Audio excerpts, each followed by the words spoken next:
اللہ من الشیطان الرجیم بسم اللہ الرحمن الرحیم وبہ نستعین۔ نہایت ہی قابل احترام برادران اور خواہران کی خدمت میں دعا و سلام عرض کرنے کے بعد خدا کے بارگاہ میں اس امید کے ساتھ کہ ہمیں معرفت کے ساتھ خود کے عبادت کرنے کی توفیق عطا کریں۔ گزشتہ درس کا خلاصہ یہ تھا کہ پروردگار عالم نے اس انسان کو انسانی مقصد تخلیق تک پہنچانے کے لیے، یا دوسری عبارت میں لامتناہی نعمات الہی سے بہرمند کرانے کے لیے، بے انتہا رحمتوں سے نوازنے کے لیے طریقہ کار وضع کیا ہے۔ تو اس کی فہرست آپ کی خدمت میں ہم نے پیش کی تھی۔ سب سے پہلا طریقہ ہدایت اور ارشاد ہے، ہدایت تکوینی اور ہدایت تشریعی کے ذریعے سے۔ دوسرا طریقہ یہ تھا کہ انذار ہے، انذار بھی خدا کی سنتوں میں سے ایک سنت، خدا کے قوانین میں سے ایک قانون ہے۔ اس انذار کے ذریعے سے، یعنی کجروی سے کے بارے میں ڈھڑانے کے ذریعے سے پروردگار عالم اس انسان کو انسان کے مقصد تخلیق تک پہنچانا چاہتا ہے۔ تیسرا طریقہ یہ تھا کہ آسان سزاؤں کے ذریعے سے متنبہ کرنا۔ چوتھا طریقہ یہ تھا مہلت دیتا ہے اور نعمتوں میں اضافہ کرتا ہے، صرف نظر بہرحال وہ اضافہ ہونا آہستہ نہ ہونا، اس کو ہم نے استدراج نام رکھا تھا۔ پانچواں نقطہ یہ تھا، پانچواں طریقہ یہ تھا، یا پانچواں قانون یہ تھا کہ برزخ میں جو عذاب کا سلسلہ ہے، یہ عذاب بھی انسان کو انسان کے مقصد تخلیق تک پہنچانے کے لیے ہے۔ چھٹا اور آخری طریقہ یہ تھا کہ قیامت کے دن عذاب الہی سے گرفتار، عذاب الہی میں گرفتار کرنا در حقیقت انتقام لینے کے لیے نہیں ہے، بلکہ اس انسان کو پاک و منزہ کرنے کے لیے، اس انسان کو جنت میں داخل ہونے کے قابل بنانے کے لیے، اس انسان کو ابدی اور لامتناہی نعمات الہی سے بہرمند ہونے کے قابل بنانے کے لیے خداوند عالم نے قیامت کا اہتمام کیا ہے۔ تو آج آپ کی خدمت میں مہلت دینا اور استدراج یعنی آہستہ آہستہ، جس کو ہم اگر بہت ہی آسان عبارت میں اگر بیان کریں، اس کو بتائے بغیر اس کے زندگی کا بستر گول کر دینے کو کہتے ہیں استدراج۔ جیسے کہ قرآن مجید میں ارشاد ہوتا ہے فَذَرْهُمْ يَخُوضُوا وَيَلْعَبُوا حَتَّى يُلَاقُوا يَوْمَهُمُ الَّذِي يُوعَدُونَ، بس انہیں بیہودہ باتوں میں مگن اور کھیل کود میں مشغول رہنے دیجیے، یہاں تک کہ وہ اپنے اس دن کو پائیں جس کا ان سے وعدہ کیا گیا ہے۔ کبھی کبھار ایسا ہوتا ہے کہ ہم اپنی زندگی میں عیش و عشرت کے وجہ سے مگن رہتے ہیں۔ یہ عیش و عشرت میں ہمیشہ ہونا، ہمیشہ کبھی زندگی میں کسی مشکل کا نہ ہونا، کسی مصیبت کا نہ ہونا، یا کسی آزمائش کا نہ ہونا بھی ایک قسم کے خطرناک ہے۔ مثلا جس طرح آپ الحمدللہ شہروں میں ڈرائیورنگ کرتے ہیں، گاڑی چلاتے ہیں، تو ایکسیڈنٹ کہاں پہ ہوتا ہے؟ اس روڈ میں جہاں کوئی ٹریفک کی نشانیاں نہ ہو، کوئی جمپر وغیرہ نہ ہو، کنٹرول یا سرعت کو، رفتار کو کنٹرول کرنے کا کوئی انتظام نہ ہو، تو وہاں پہ ایکسیڈنٹ ہو جاتا ہے۔ اگر روڈ بالکل سیدھا ہے تو وہاں پہ مختلف قسم کے ٹریفک کے نشانیاں ہوتی ہے اور سرعت کو کنٹرول کرنے کا انتظام ہوتا ہے۔ تو اسی طرح اس زندگی میں فراز و نشیب کا ہونا، اتار چڑھاؤ کا ہونا، مشکلات کا ہونا، جیسے ہم نے کہا عالم مادہ کی اپنی خصوصیت ہے، اس کا تقاضا ہے، اس کا لازمہ ہے، اس کے علاوہ بھی نہایت ضروری ہے۔ اگر ایسا نہ ہو تو یہ اس کو کہتے ہیں استدراج۔ جیسا کہ قرآن مجید میں ارشاد ہوتا ہے وَإِذَا تُتْلَى عَلَيْهِمْ آيَاتُنَا بَيِّنَاتٍ قَالَ الَّذِينَ كَفَرُوا، جب آیات الہی کی تلاوت کی جاتی ہے، آیات الہی یعنی آیات تشریعی اور آیات تکوینی، آفاق میں دیکھ کر ہم خدا کی نشانیاں ان کو بتاتے ہیں اور قرآن میں دیکھ کر خدا کی آیتیں ان کو سناتے ہیں، تو قال الذین کفروا للذین آمنوا، کفار مؤمنین سے کہتے ہیں ای الفریقین خیر مقاما واحسن ندیا، ہم اور تم میں سے کون سا گروہ مرتبہ و مقام کے لحاظ سے بہتر ہے اور کس کی محبت و مشاورت کی محفلوں کی سج دج بہتر ہے اور کس کی سخاوت بڑھ کر ہے۔ یا وَكَمْ أَهْلَكْنَا قَبْلَهُمْ مِنْ قَرْنٍ هُمْ أَحْسَنُ أَثَاثًا وَرِئْيًا، ہم ان سے پہلے بہت سی قوموں کو ہلاک کیا ہے کہ جن کا مال و ثروت بھی ان سے زیادہ تھا اور ظاہری سجدج میں بھی جوان جو ان سے زیادہ تھی۔ بہرحال مال و دولت کا زیادہ ہونا نہ ہونا کسی کے کامیاب ہونا اور نہ ہونے کی علامت نہیں ہے، جیسا کہ اس استدراج میں پروردگار عالم سورہ اعراف آیت نمبر 182 میں ارشاد فرماتے ہیں والذین کذبوا بآیاتنا سنستدرجهم من حیث لا یعلمون، یعنی وہ افراد جو آیات الہی کی تکذیب کرتے ہیں، چاہے وہ آیات تشریعی ہو چاہے وہ آیات تکوینی ہو، اس آفاق میں غور و فکر کرنے کے بعد، انسان کے انفس میں غور و فکر کرنے کے بعد خدا کی تکذیب، خدا کے علم کا انکار، خدا کی حکمت کا انکار، خدا کی قدرت کا انکار کرتے ہیں۔ سنستدرجہم، استدراج اسی سے ہے، ہم آہستہ آہستہ پلٹا دیں گے من حیث لا یعلمون، جیسا ان کو پتہ ہی نہیں چلے گا۔ وہ مستی میں غرور کی حالت میں رہتے ہیں، یکدم ان کے لیے موت آ جاتی ہے اور زندگی کا خاتمہ ہو جاتا ہے۔ اسی طرح سورہ قلم آیت نمبر 44 میں ارشاد ہوتا ہے فَذَرْنِي وَمَنْ يُكَذِّبُ بِهَذَا الْحَدِيثِ سَنَسْتَدْرِجُهُمْ مِنْ حَيْثُ لَا يَعْلَمُونَ، پس مجھے اس کلام کی تکذیب کرنے والوں سے نمٹنے دیں، ہم بتدریج انہیں گرفت میں لیں گے اس طرح کی انہیں خبر ہی نہ ہو۔ وَلَيَأْتِيَنَّهُمْ بَغْتَةً وَهُمْ لَا يَشْعُرُونَ، عذاب ان پر اچانک ایسے حال میں آ کے رہے گا کہ انہیں خبر تک نہ ہوگی۔ تو یہ استدراج بھی ایک قسم کے سنت الہی ہے، اس کے ذریعے سے انسان کو مہلت دیتا ہے، یعنی جس کو ہم کہتے ہیں نا خدا کے ہاں دیر ہے اندھیر نہیں ہے، خدا کے ہاں مہلت ہے، ہم امہال ہے، عربی میں کہتے ہیں امہال ہے، اہمال نہیں ہے۔ آپ کو مہلت دیتے ہیں، آپ کو فرصت دیتے ہیں، لیکن مہمل چھوڑیں، مثلا بے توجہ چھوڑیں، رہا کر دیں، آزاد کر دیں، ایسا نہیں ہے۔ لہٰذا قرآنی اصطلاح کے مطابق انسان کی زندگی میں معصیت کرنے کے بعد بھی، گناہ کرنے کے بعد بھی امہال ہے، استدراج ہے، مہلت دیتے ہیں، اہمال نہیں ہے۔ خوب ایک اور طریقہ امداد ہائے الہی ہے۔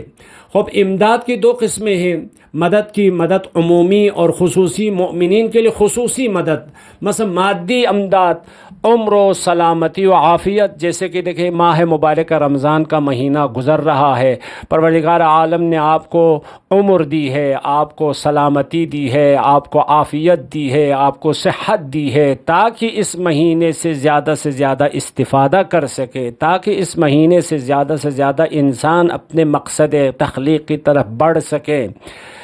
رزق و روزی حلال، رزق حلال، روزی حلال سے پروردگار عالم آپ کو عطا کرتا ہے، تاکہ آپ اس رزق حلال کے ذریعے سے، روزی حلال کے ذریعے سے خود کی، اپنے بچوں کی، مومنین کی مدد کر سکے، ان کی دیکھ بھال کر سکے، حج و زیارات انجام دے سکے، خمس و زکوٰۃ دے سکے۔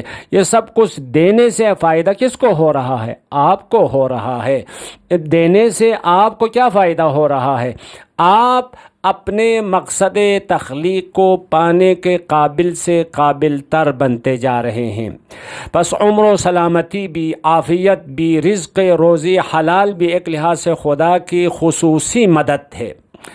ہمسر و فرزند خوب، آپ کو شریک حیات ہے، جو شریک حیات آپ کے لیے، جو شوہر ہے آپ کے لیے بہترین شوہر ہے، آپ کی عزت کرنے والا اور آپ کے احترام کرنے والا، جو بیوی ہے آپ کی زندگی میں، وہ شریک حیات آپ کی عفت، آپ کی عصمت، آپ کی پہچان، آپ کی آبرو، آپ کی عزت کی حفاظت کرنے والی شریک حیات ہے۔ اسی طرح اولاد ہے، بہترین اولاد ہے۔ تو یہ سب کے سب ایک لحاظ سے پروردگار عالم کی جانب سے خصوصی امداد ہے۔ ان چیزوں کے ذریعے سے انسان اللہ سے قریب تر ہو جاتا ہے، اور انسان اپنے مقصد تخلیق کو پانے کے لیے قابل تر ہو جاتا ہے۔ تو دیکھیں ان چیزوں کو معمولاً یہ چیزیں ہماری زندگی میں ہوتی ہے، لیکن ہم ان کی طرف جو ہماری زاویہ نگاہ ہوتی ہے، جو دید ہوتی ہے، وہ دید صحیح نہیں ہے۔ عمر و سلامتی ہے، عافیت ہے، صحت ہے، کبھی ہم اس کی طرف توجہ نہیں کرتے۔ رزق و روزی ہے، روزی حلال کمانے کی آپ کو توفیق ہے، لیکن اس مدد الہی، جیسا ہم نعمت کر رہے تھے نا، اس مدد الہی کی طرف ہماری توجہ نہیں ہوتی ہے۔ آپ کے شریک حیات ہے، آپ کی اولاد ہے، بہترین اولاد ہے، خصوصاً شریک حیات کے بارے میں، اس شریک حیات کی وجہ سے آپ گناہ سے محفوظ ہے، آپ جنسی اور اخلاقی انحرافات سے محفوظ ہے۔ اور انحرافات سے محفوظ ہونے کے وسائل میں سے ایک وسیلہ آپ کے شریک حیات ہے، لہٰذا ان کو اس نگاہ سے دیکھیں گے تو اس کا بڑا فائدہ ہوگا۔ بس یہ مادی امداد بہت زیادہ ہے، ہم نے 3-4 یہاں پہ مثال کے طور پر پیش کی ہے۔ اسی طرح معنوی امداد بھی مومنین کے لیے خصوصی طور پر، مثلا کیا ہے تو علم نافع، فہم عمیق دین، مثلا پروردگار عالم نے آپ کو عقل دی ہے، آپ کو غور و فکر کرنے کی طاقت دی ہے۔ یہ عقل کیوں دی ہے، یہ طاقت کیوں دی ہے، یہ فکر کرنے کی یہ طاقت کیوں دی ہے؟ تاکہ عقل کے ذریعے سے، نیوری تفکر کے ذریعے سے آپ خدا سے قریب تر ہو جائے، آپ اپنے مقصد تخلیق سے قریب تر ہو جائے، آپ سیدھے راستے پر گامزن ہو جائیں۔ آپ کو پروردگار عالم نے علم سے نوازا ہے، آپ کو فہم سے نوازا ہے، آپ کو دین کی گہرائی کا فہم عطا کیا ہے، خب یہ خدا نے دیا ہے۔ عشق و محبت بے امام، اپنے امام سے جو محبت ہے، اپنے امام سے جو عشق ہے، اہل البیت علیہم السلام سے محبت ہے، انبیاء علیہم السلام سے محبت ہے، مولا امیر سے محبت ہے، امام وقت امام زمان علیہ السلام سے محبت ہے، یہ سب کے سب امداد الہی ہے، یہ معنوی امداد ہے، خدا کے معنوی مدد ہے آپ کی۔ امام سے محبت کرنے سے، معصوم سے محبت کرنے سے انسان کیا ہو جاتا ہے؟ انسان گناہ سے پاک ہو جاتا ہے۔ اصلاً معصوم سے محبت کرنے کا فلسفہ ہی یہی ہے۔ مثلا ایک مثال آپ کو دے دوں، مثلا آپ صبح سے لے کر شام تک 6 گھنٹے اگر پیٹرول پمپ پہ آپ کام کریں گے، شام کو جب آپ واپس گھر پہ آ جاتے ہیں تو آپ کے لباس سے پیٹرول کی بو آ جاتی ہے، آپ کے بدن سے پیٹرول کی بو آ جاتی ہے۔ کیوں؟ 6 گھنٹے پیٹرول کے ساتھ رہنے سے پیٹرول کی بو آ جاتی ہے۔ اسی لیے پروردگار عالم نے فرمایا معصومین سے محبت کرو۔ 14 معصومین سے محبت کرنے والا، 14 معصومین کے ساتھ حشر و نشر کرنے والا، 14 معصومین کے ساتھ زندگی بسر کرنے والا، اس کی زندگی میں یہ انسان معصوم نہیں بنے گا، لیکن عصمت کی خوشبو آئے گی۔ عصمت کی خوشبو کب آئے گی؟ آپ کا عقیدہ صحیح و سالم ہو، آپ کے اخلاق درست ہو، آپ کا عمل شرعی اور عقلی موازین اور معیارات کے مطابق ہو، تو آپ کی زندگی سے عصمت کی خوشبو آتی ہے۔ پس یہ ائمہ سے محبت کرنا در حقیقت ہماری ہدایت کے لیے ہے، ہماری نجات کے لیے ہے۔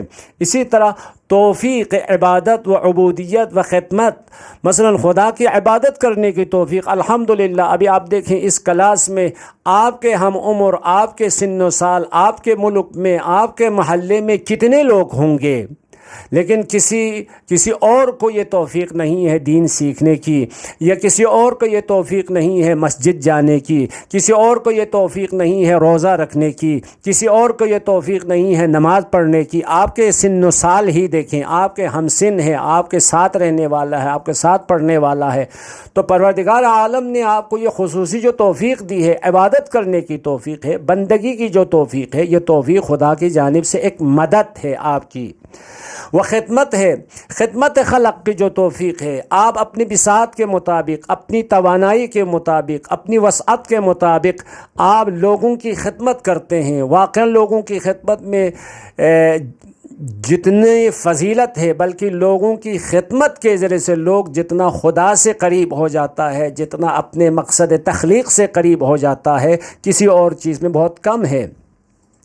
اب وہ خدمت میں کوئی بڑی خدمت کوئی ضروری نہیں، جیسا کہ پیغمبر خدا سے حدیث میں ہمیں ملتا ہے، راستے میں پڑا ہوا کسی کانٹے کو بھی دور کر دیں تو یہ سمجھ لیں کہ انسانوں کی خدمت ہے۔ آپ کو جو آرامش قلبی ہے، قلبی جو سکون ہے، دلی جو آرامش ہے، جو سکون ہے، اس سکون کی وجہ سے دیکھیں آپ ہمیشہ سکون کے ساتھ زندگی کرتے ہیں، جبکہ آپ اپنے اطراف میں ہی دیکھیں، آپ کے ارد گرد میں، آپ کے محلے میں، آپ کے شہر میں، آپ کے ملک میں دیکھ سکتے ہیں، آپ سے کئی گنا شہرت رکھنے والے، آپ سے کئی گنا مال و دولت رکھنے والے، آپ سے کئی گنا قوم قبیلہ رکھنے والے افراد کی زندگی میں سکون نہیں ہوتا ہے، آرامش نہیں ہوتی ہے، چین نہیں ہوتا ہے، پریشانی ہوتی ہے، ہاں دوائی کھائے بغیر ان کو نیند نہیں آتی ہے، سکون نہیں آتا ہے، جبکہ ہمیں جو سکون ہے، جو آرامش ہے، جو چین ہے، یہ اللہ کی جانب سے ایک خصوصی مدد ہے جو مومنین کے لیے۔ پس معنوی مدد اس کو ملتی ہے جس نے مادی امداد کو تعالی اور رشد کے لیے استفادہ کیا ہو۔ مادی امداد یعنی اللہ نے آپ کو رزق دیا ہے، آپ کو روزی دی ہے، آپ کو ہمسر دیا ہے، آپ کو اولاد دی ہے، آپ کو صحت دی ہے، آپ کو عافیت دی ہے، آپ کو عمر دی ہے، تو یہ نعمتیں اگر اپنے رشد کے لیے، اپنے تعالی کے لیے، اپنی اصلاح کے لیے استعمال کرے گا، پروردگار عالم ان معنوی امداد سے بھی اس انسان کو نوازے گا۔ مزید آگے بڑھتے ہیں، برزخ میں علاج۔ اگر کسی انسان کے اس دنیا میں ان 4 مراحل سے طے کرنے کے بعد بھی اگر یہ انسان اس قابل نہیں بنا کہ قیامت کے دن ہمیشہ اور ہمیشہ یعنی ہمیشہ رہنے کے اس عالم میں لامتناہی نعمات سے بہرمند ہونے کا قابل نہیں بنا، تو برزخ میں علاج کا بلکہ برزخ سے پہلے احتضار ہے۔ احتضار یعنی موت کی تیاری۔ جب انسان مرنے کے لیے تیار ہو جاتا ہے، اس کی جان نکلنے کے لیے تیار ہو جاتا ہے، یعنی جان اس سے جدا ہونے، نکلنے سے مراد جان جسم اور روح میں جدائی کا وقت آ جاتا ہے، تو اس وقت برزخ میں اپنے مقام مشاہدہ کرتا ہے، یعنی انکشاف الحقیقہ ہے۔ جب مرنے کے لیے بالکل تیار ہو جاتا ہے تو اس کو برزخ میں میری کیا جائے گاہ ہے، کیا حیثیت ہے، کیا مقام ہے، میری کیا حیثیت ہے، یہ اس حقیقت کو دیکھ لیتا ہے۔ ہاں بعض افراد ہوتے ہیں جو خود دنیا میں ہی اپنے حقیقت کو بھی اور دوسروں کی حقیقت کو بھی دیکھ لیتے ہیں، ان کو کہتے ہیں چشم برزخی، جن کے برزخی نگاہ اور برزخی آنکھ کھلی ہوئی ہو تو وہ دیکھ لیتے ہیں۔ لیکن ویسے ہر انسان مرتے وقت، مرنے سے پہلے اپنی حیثیت، اپنا مقام اور اپنا مرتبہ اس عالم برزخ میں کیا ہے، اس حقیقت کو دیکھ لیتا ہے۔ اسی لیے احتضار کہتے ہیں۔ یا مثلا رؤیت ملک الموت، ملک الموت کو دیکھ لیتا ہے، دوسرے فرشتوں کو بھی یہ مشاہدہ کرتا ہے۔ حضرات معصومین جیسے کہ مولا امیر علیہ السلام کا فرمان ہے، من یمت یرنی، جو بھی مرتا ہے مرتے وقت مولا امیر علیہ السلام کو دیکھ لیتے ہیں۔ حضور شیاطین، مرتے وقت شیطان انسان کے سراہنے پہ آتا ہے، شیطان کو مشاہدہ کرتا ہے۔ اسی طرح دنیا میں جن چیزوں سے بہت زیادہ محبت کرتا ہے، اولاد ہو، ہمسر ہو، مال ہو، دولت ہو، کرسی ہو، شہرت ہو، جس چیز سے بہت زیادہ محبت کرتا ہے وہ مجسم ہو کر اس انسان کے سامنے آ جاتی ہے، یعنی اس کو بھی دیکھ لیتا ہے۔ اسی لیے موت کے وقت ایک پریشانی کا مرحلہ یہی ہے۔ مثلا فرض کر ہم اولاد سے بہت زیادہ محبت کرتے ہیں، مال سے بہت زیادہ، اگر بہت زیادہ محبت کرے تو یہ مال مجسم ہو کر ہماری نگاہوں اور ہمارے آنکھوں کے سامنے ہمیں نظر آئے گا۔ سکرات و غمرات موت ہے، یعنی موت کی جو سختی ہے، جیسے کہ قرآن مجید میں ارشاد ہوتا ہے، سکر وہی سکر سے ہے، سکر یعنی مستی، وجاءت سکرۃ الموت بالحق ذلک ما کنت منہ تحید، یعنی جب موت نزدیک آ جاتی ہے تو موت کی وہ سختی، موت کا وہ نشہ حق ہے۔ ما کنت منہ تحید، تم اس سختی سے فرار نہیں کر سکو گے، ہر انسان نے موت کی اس سختی سے گزرنا ہے۔ ان للموت لغمرات هي افظع من ان تستغرق بصفة او تعتدل على عقول اہل الدین. خوب موت کے بہت سارے مراحل ہیں، سختیاں ہیں، دشواریاں ہیں. ان دشواریوں سے ہر انسان نے گزرنا ہے.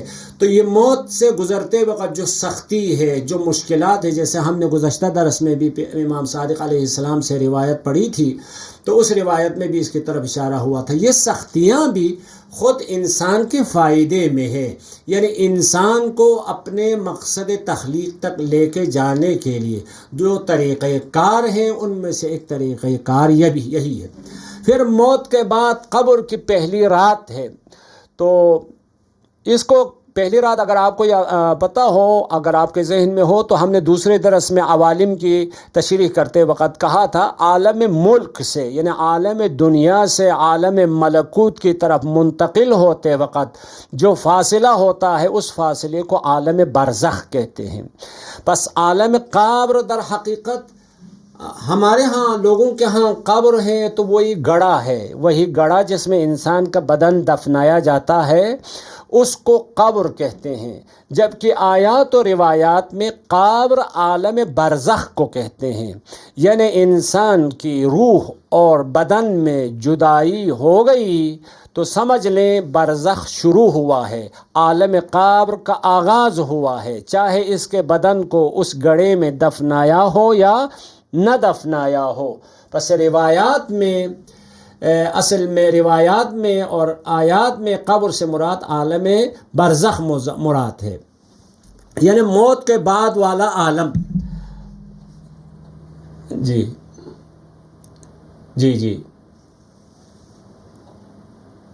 آواز آ رہی ہے نا؟ ٹھیک. ہاں، موت کے بعد ہمارے طویل سفر کی پہلی منزل، اس پہلی منزل کو ہم عالم قبر کہتے ہیں. ثم اماتہ فاقبرہ. پس موت ایک لحاظ سے ایک پل ہے، جیسا کہ مولا امام حسین علیہ السلام نے صبح عاشور اپنے اصحاب باوفا سے مخاطب ہو کر فرمایا تھا صبرا بنی الکرام فما الموت الا قنطرۃ تعبر بكم عن البؤس والضراء الى الجنان الواسعة والنعيم الدائمة فأيكم يكره أن ينتقل من سجن إلى قصر وما هو لأعدائكم إلا كمن ينتقل من قصر إلى سجن وعذاب. باوفا اصحاب صبر کرو. فما الموت، موت کی حقیقت کیا ہے؟ تو امام علیہ السلام فرماتے ہیں فما الموت، موت کی کوئی حقیقت نہیں، الا قنطرۃ، موت ایک پل کی طرح ہے. اس پل کا کام کیا ہے؟ تعبر بكم عن البؤس والضراء الى الجنان الواسعة. اس پل کا کام یہ ہے تم لوگوں کو سختی اور مشکلات سے نکال کر جنت اور ہمیشگی کے نعمتوں تک پہنچانا ہے. مثلا پل کا کام کیا ہے؟ روڈ کے اس طرف سے انسان کراس کر کے اس طرف منتقل کرنے کا کام پل کا ہے. تو موت کا کام یہی ہے. لذا مومن سختی، مشکلات یا دنیا سے اس پل کے ذریعے سے، اس موت کے ذریعے سے جنان واسعہ، نعیم دائمہ، ہمیشہ کے نعمتوں کی طرف منتقل ہو جاتا ہے. جبکہ کفار کیا ہے؟ من قصر الی سجن، آزادی سے سختی کی جانب، آسانی سے سختی کی جانب اور عذاب کی جانب منتقل ہو جاتا ہے. بس برزخ اصل میں برزخ یعنی موت کے بعد کا عالم، اس کو برزخ کہتے ہیں، چاہے وہ اس کا جسم قبر میں دفنایا ہو یا نہ دفنایا ہو. البتہ ہم چونکہ اس عالم مادہ میں رہتے ہیں، ہم محسوسات کو زیادہ توجہ ہمارے لیے زیادہ اہمیت کے حامل ہے، ان کی طرف توجہ زیادہ کرتے ہیں، تو ہم یہ سوچتے ہیں سب کچھ اسی قبر کے اندر ہے. ہاں، یہ قبر ایک مسلمان کی قبر ہے، لہٰذا اس کا احترام ہے اپنی جگہ پر، لیکن آپ قبر میں نہیں ہیں، آپ کا بدن قبر میں ہے. آپ عالم برزخ میں منتقل ہو گئے ہیں، آپ کی حقیقت عالم برزخ میں منتقل ہو گئی ہے. بس وہی عذاب قبر سے لوگ یہ سوچتے ہیں وہی جو قبر وہی جو گڑھا ہے اس میں عذاب ہو رہا ہے، نہیں، آپ کو عالم برزخ میں عذاب ہوتا ہے۔ ممکن ہے انسان جل کے اس کا بدن ختم ہو گیا ہو، بلکہ بعض مسالک اور مذاہب میں میت کو، مردے کو جلا کے ختم کر دیتے ہیں، یا مثلا آپ دریا میں غرق ہو کر حیوانات نے کھا لیا ہو، یہ بھی ہو سکتا ہے، جل کے ختم ہو گیا ہو، لیکن عذاب قبر اپنی جگہ ہے۔ پس عذاب قبر کس کے لیے ہے؟ آپ کے لیے ہے، نہ آپ کے بدن کے لیے۔ آپ جیسے کہ ہم نے انسان شناسی میں مختصر اشارہ کیا تھا، پس یہ عذاب قبر آپ کے لیے ہے، یعنی آپ کی روح کے لیے ہے۔ آپ کی روح کہاں ہے؟ چاہے بدن اس گڑھے میں دفنایا ہو یا نہ دفنایا ہو، جب روح اور بدن کی جدائی ہو جاتی ہے تو برزخ کا آغاز ہو جاتا ہے۔ پس برزخ میں جو عذاب ہے، یہ عذاب ایک لحاظ سے علاجی سزا ہے۔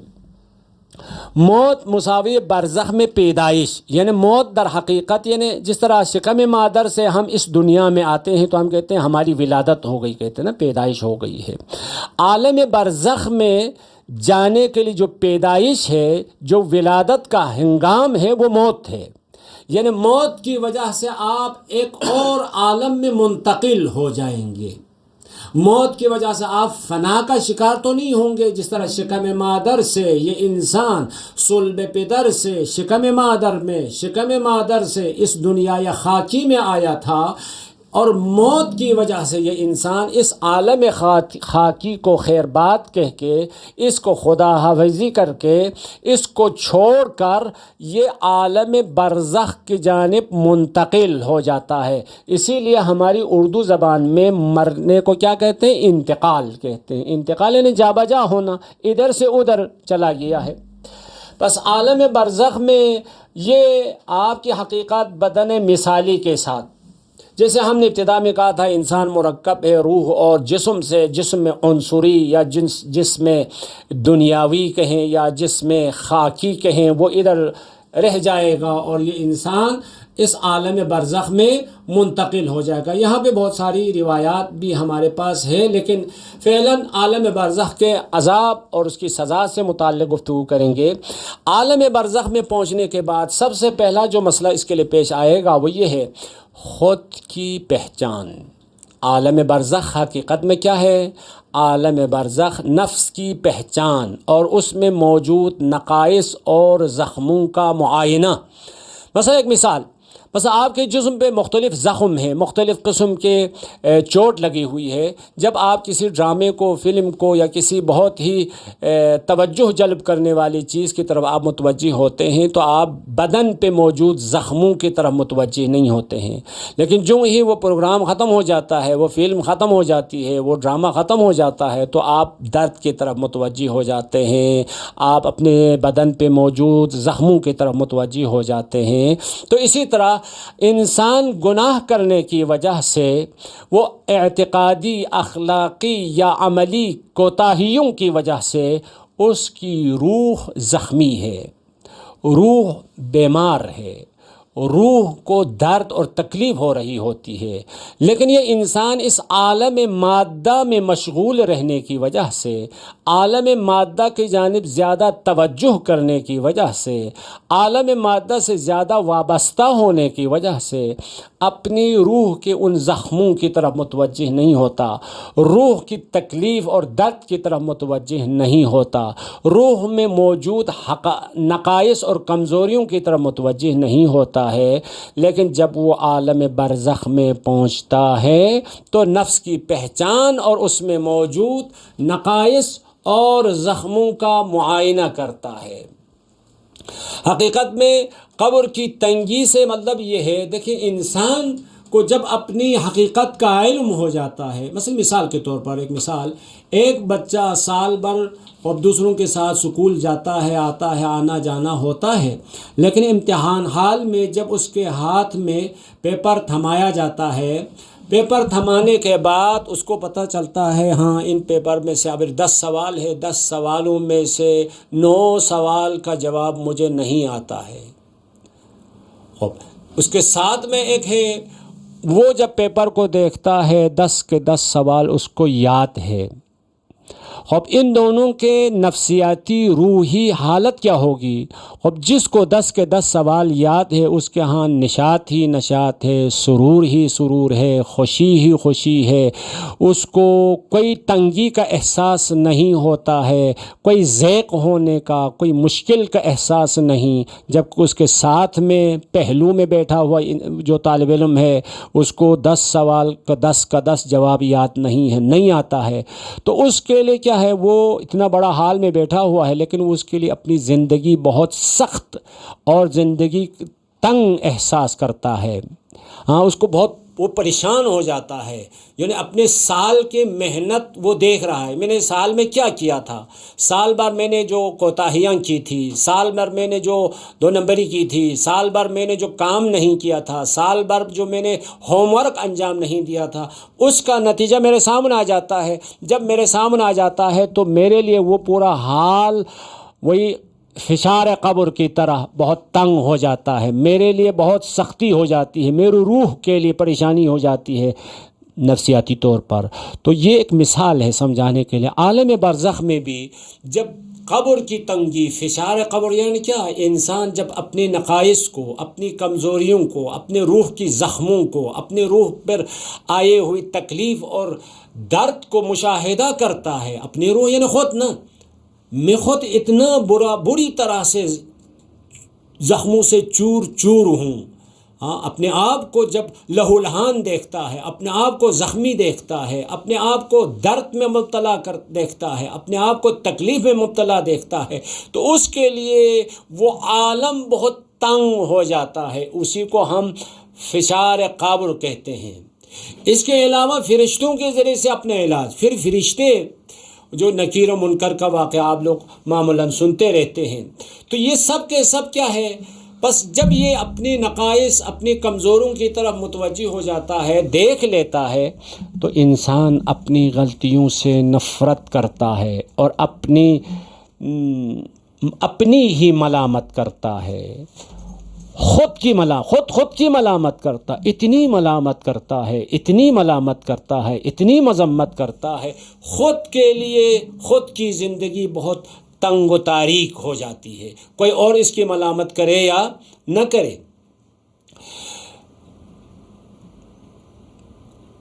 پھر قبر میں جب فرشتے آ کے اسے سوال و جواب کرتے ہیں تو سوال یہ دیکھیں دنیا میں عجیب ہے، ہاں یہ ایسا سوال ہے جو ہر انسان کو مرنے سے پہلے یعنی امتحان حال میں لے کے جانے سے پہلے ہر انسان کو بتایا ہے۔ کیا بتایا؟ سوال یہ ہے کہ تمہارے پروردگار کا نام کیا ہے، نبی کا نام کیا ہے، امام کا نام کیا ہے، دین کا نام کیا ہے، یہ سوال۔ خب یہ سوال ابھی ہم سب کو آتے ہیں، سوالات سب کو یاد ہیں، یعنی ایک ایسا امتحان، اس امتحان لینے سے پہلے، امتحان حال میں لے کے جانے سے پہلے ہر انسان کو سوال بتایا ہے۔ یہی آسان سوال جب اس سے پوچھے گا تو کسی سوال کا جواب نہیں آتا ہے۔ کیوں؟ تو کہتے ہیں ان سوالات کا جواب ڈیلیٹ ہو گیا ہے، موت کی وجہ سے اس کے صفحۂ ذہن سے ان سوالوں کا جواب مٹ گیا ہے۔ کیوں؟ تو کہتے دنیا میں رب کے ساتھ رابطہ نہیں تھا، دنیا میں نبی کے ساتھ وابستگی نہیں تھی، دنیا میں امام کے ساتھ عشق و محبت نہیں تھی، دنیا میں دین کے ساتھ لگاؤ نہیں تھا، لہذا جب اس کے وجود کا یعنی رب کے ساتھ وابستگی اس کے وجود کا حصہ نہیں بنی ہے، نبی کے ساتھ محبت اس کے وجود کا حصہ نہیں بنی ہے، امام کا عشق اس کے وجود کا حصہ نہیں بنا ہے، تو جب موت کے سکرات کا ایک نتیجہ یہ ہے ہر وہ چیز جو اس کے وجود کا حصہ نہیں وہ ڈیلیٹ ہو جاتی ہے، وہ ختم ہو جاتی ہے، بس ہر وہ چیز چاہے اچھی ہو چاہے بری ہو، اسی لیے کہتے ہیں اخلاقی صفات رذیلہ۔ مثلا خدا نہ کرے مجھ میں تکبر کی صفت ہے، حسد کی صفت ہے، چغلی کرنے کی صفت ہے، یہ بری صفات میرے وجود کا حصہ ہے، تو یہ چیزیں ڈیلیٹ نہیں ہوگی۔ خدا کی عبادت کرنا میری عادت نہیں ہے، ہاں رب اس کے ساتھ رابطے میں رہنا میری عادت نہیں ہے، میرے وجود کا حصہ نہیں ہے، میں فقط لقلقۂ زبانی کی حد تک الفاظ کے حد تک، تعبیر کی حد تک میں ان کو رٹا لگا کر یاد کر رہا ہوں، تو موت کی سختی کا ایک نتیجہ یہ ہوتا ہے ہر وہ چیز جو آپ سے کیا مطلب ہے نا، آپ کی روح کا حصہ نہیں بنی ہے وہ ڈیلیٹ ہو جائے گی، ہر وہ چیز جو آپ کی روح کا حصہ بن گئی ہے وہ باقی رہے گی۔ لیکن یہاں پہ اس جواب کو آسان کرنے کے لیے بھی خود دین نے ہمیں طریقہ کار بتا دیا ہے۔ ایک یہ ہے کہ آل محبت سے اگر محبت کرے، البتہ یہ بھی یہی ہے کہ یہ محبت سچی ہو، واقعی ہو، ہاں سچی محبت ہو، یعنی یہ محبت آپ کے وجود کا حصہ بن گئی ہو، تو یہ محبت آپ کے وجود کا اگر حصہ بن گئی ہے تو ان سوالوں کا جواب دینا آپ کے لیے آسان ہو جائے گا۔ مثلا ہمیشہ سورہ تکاثر، الہاکم التکاثر، اس سورہ کو سونے سے پہلے پڑھنے کے عادی ہو تو اس کے لیے ان سوالوں کا جواب آسان ہو جائے گا۔ یا مثلا ہمیشہ نماز پڑھتا ہو، نماز کا پابند ہو تو اس کے لیے ان سوالوں کا جواب آسان ہو جاتا ہے۔ مولا امام حسین علیہ السلام کی زیارت کرنے والا زائر ہو تو اس کے لیے ان سوالوں کا جواب آسان ہو جاتا ہے۔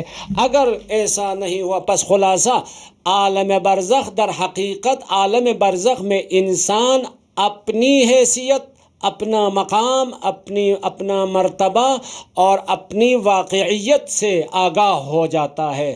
میرے وجود میں کتنے نقائص ہیں، کتنی کمزوریاں ہیں، میں کتنا لہو لہان ہوں، میں کتنا زخموں سے چور ہوں اور میں کتنا صحیح سالم ہوں، اپنی حقیقت سے آگاہ ہو جاتا ہے۔ لہذا اگر اپنے آپ کو دیکھ لیں صحیح و سالم ہے، عفت کے ساتھ ہے، کوئی زخم نہیں ہے، تو خوشی کی خوشی ہے، جنت ہی جنت ہے، ہاں سرور ہی سرور ہے۔ لیکن اپنے آپ کو لہو لہان دیکھیں، اپنے آپ کو زخموں سے چور دیکھیں، اپنی حقیقت کو، اپنی واقعیت کو بہت نقائص کے ساتھ، کمزوریوں کے ساتھ دیکھیں تو خود کی ملامت کرے گا، خود کی مذمت کرے گا۔ خود کی مذمت کرنا، خود کی اس حد تک ملامت کرے گا، اس کے لیے جینا مشکل ہے۔ اس کے لیے جس کو ہم معمولاً کہتے ہیں عذاب قبر کی تنگی، یہ گڑا تنگ ہو گیا ہو ایسا نہیں، خود زندگی اس کے لیے تنگ ہو جاتی ہے، اس حد تک زندگی اس کے لیے تنگ ہو جاتی ہے۔